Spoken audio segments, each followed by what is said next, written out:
basic skills that we've already done, and we're going to combine them in a new way. Alright, so this we've sort of got assumed knowledge, and let's apply it in this new circumstance. So, with a cubic, there's two ways we can represent it. Okay, what we have here is what's called general form.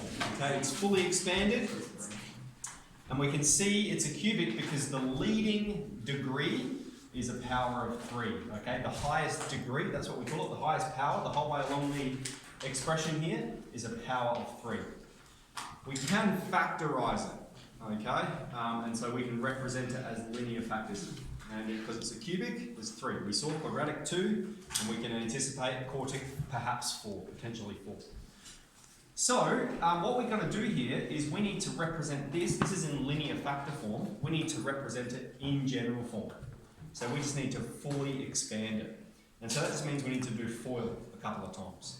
So we're going to start with these sides, all right? And the reason I start with the 2 on the right is just because personal preference, I find it easier to then multiply this one through once you've expanded that one properly. You can play around with it, it's just rules of mathematics. So let's have a look here, and we're just going to do FOIL on these two brackets. This one's just going to hang out here, this x plus 1. And so if I'm doing FOIL here, we're going to have x squared plus 3x, take 2x, and take 6. Alright? Then we're just going to collect any like terms along this one. So we'll have x squared, 3x take 2x is plus x, take 6. And now we're just going to distributive law. Alright, so let's multiply the x through first. So x out the front here is going to multiply every term inside these brackets. So that's going to give us x to the power of 3 plus x squared, plus x squared, take 6x. Alright, that x times that term, and times that term. Then we need to multiply the 1 through, and the 1 needs to multiply every term as well. Now I could just proceed and write them all along here horizontally, but there's this little life hack that I like to do. We're going to go 1 times x squared, okay? That's going to be plus x squared. And I'm going to write it beneath the x squared term, because then when we collect like terms later on, we can see we're just going to add these ones up. Right here we've got 1 times x, that's going to give us plus x. I'm writing it below the x term, and we can just add them up. And 1 times minus 6, that gives us minus 6. Now we're going to collect like terms, and we've got our answer. So we've got x to the 3, x squared plus x squared, that's 2x squared, minus 6x plus x, that's going to be minus 5x, and then take 6. So here and here, these are the same equation, we've just represented them in 2 different ways. Okay, moving along. Here we've got a squared term. Alright? Now remember when we're multiplying things, order of multiplication doesn't matter. And so I've said my preference is to expand these 2 brackets first. And so straight away, I'm just going to write it like this, x take 3 times x plus 1 squared. Okay, you can do that kind of thing. Because you're just multiplying them, you can shove them around. Now that's a perfect square, so let's apply the perfect square rule and expand that one. Let's do it in a couple of steps, yep. So that's going to give us x squared plus 2 times x times 1, so plus 2x, and then plus 1 squared, so plus 1. Alright, perfect square there, we've learned that in year 9, again in year 10, so that's how we do that. Then what we need to do is we need to multiply the 2 in, okay? So, I mean, there's a number of ways you could do it. You could multiply that one through, and then multiply everything by 2. Or we can just expand the 2 into this term. Okay, so that's going to give us 2x take 6 in the first bracket, and x squared plus 2x plus 1 in the second bracket. We only need to multiply that 2 into one of the brackets. Alright, we don't multiply into both of them. And then we just expand this using the distributive law. So 2x times x squared, that's going to give us 2x to the power of 3. 2x times 2x is going to give us plus 4x squared. 2x times 1 is plus 2x. And here, minus 6 times x squared, minus 6x squared. Okay, again, I'm writing it beneath the x squared term so that I can collect them. Minus 6 times 2x is minus 12x. And minus 6 times 1 is minus 6. Let's collect all like terms. So 2x to the 3. 4x squared take 6x squared. That's minus 2x squared. 2x take 12x, minus 10x, and then minus 6, fully expanded. Okay, so following on from that then, we've got a linear factor times some unknown quadratic, all right? And I just want you to think about that. If you have x times x squared, that's going to give you x to the power of 3, okay? So if we've got a linear factor, then we know we need to multiply it by a quadratic, right? That's the general form for a quadratic, in order to get a cubic. So we're going to expand this and then find the values of a, b, c, and then possibly we're going to fully factorise this cubic. So if we're going to expand this, we can straight away jump into doing the distributive law. That's going to give us ax to the power of 3 plus bx squared plus cx, and then plus 3ax squared plus 3bx and plus 3c. All right? So I've just done exactly that same process we've been doing over here, but with these general terms a, b, c. Now let's look at collecting them. Okay, so we're going to have ax to the 3. Here we've got, they're both x squared. All right? And so what we've got is b plus 3a times x squared. All right? Here we've got x and x, they're both x terms, so we've got c plus 3b times x, and then at the end we have plus 3c.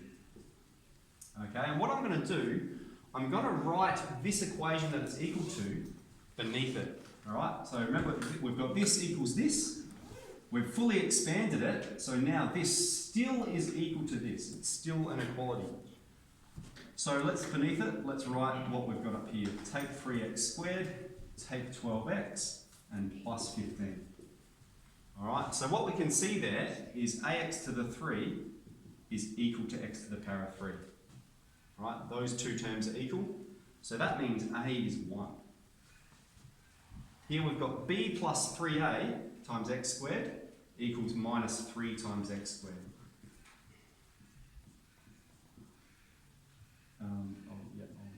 I'll write that like this. Minus 3x squared.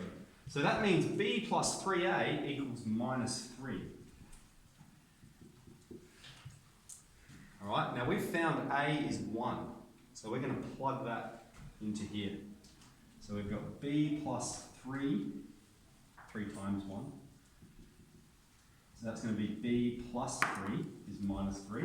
And we're going to subtract 3 from both sides to get b by itself. We've got b is minus 6. Now from here there's two processes we can use to get c. We can go 3c equals 15. So c is 5. Okay, or we can do this term. C plus 3b equals minus 12. We've found b, it's minus 6. So we've got c take 18 is minus 12. Add, now what have we done wrong there?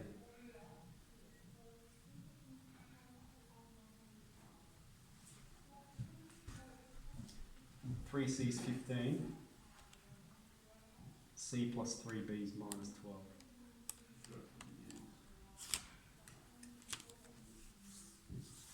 Let's just leave that for now. I'll think about that a bit later. But there are two ways we should be able to do it. We've got 3c is 15, c plus 3b is minus 12. Perhaps there's a little error along here somewhere. Yeah. Okay, so what I would like to do is one more example like this. So is it okay if I rub this out? Has anyone got anything here they want to copy down? Yeah, I'll give you a quick minute to take a snap of it.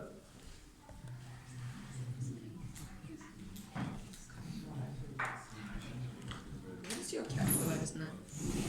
I already told you. Okay, so I'm going to...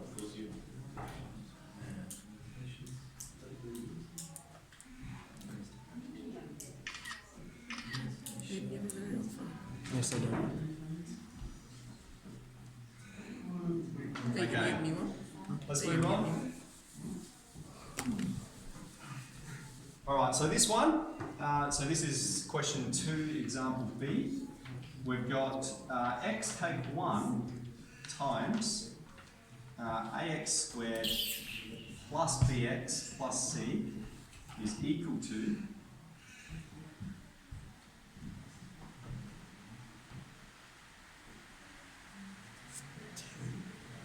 I'm not sure if I've written 84 or 89 here. Let's go with 84.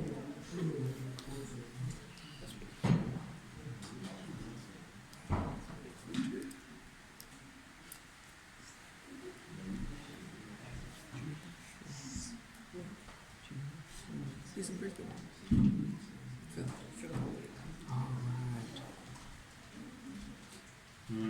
Pretty sure I told you. Yeah, he did. Sure. Okay, thank you. Alright, so same one. It's going to want us to find A, B and C again. So we're going to need to expand this side and then equate each term with its respective power. So here, just distributive law, we're going to have ax to the 3 plus bx squared plus cx. Take away ax squared, take away bx, and take away c. Alright? Let's collect these like terms. What we're going to have is ax to the 3 plus, we're going to have b take away a times x squared plus c take away b times x and then take c. Okay, so then what we're gonna see, we need to equate this with this. So let's write it beneath it again. Take 12x squared, take 75x, and plus 84. Okay, following this, we can see a is 3. Just by looking at that, we can make that statement. We have b take away a is minus 12. We've got a is 3. So we're going to add 3 to both sides, and we're going to get b is minus 9. Alright? Then we've got minus c is 84. So that follows that c is negative 84. Okay? Or we've got c take away b is minus 75. So it's going to work this time. B is minus 9. So we've got c take away minus 9 is minus 75. So we've got c plus 9 is minus 75. Subtract 9 from both sides, and we've got c is minus 84. So 2 ways of getting c. We can do it like that. It's a lot easier like that, and if you want to show off, you can do it like that. Okay, so we've found A, we've found B, we've found C. So that means this cubic, and I didn't do it over here, so we need to make sure we do that, is x take 1 times by this quadratic, all right, where A is 3, so we've got 3x squared plus B. B is minus 9, so minus 9x, and then C minus 84, all right? So we've got it as a linear factor and then times a quadratic factor. I think that's all I want to show now, so you can practice this skill, but we will come a time later on when we do factorise that a bit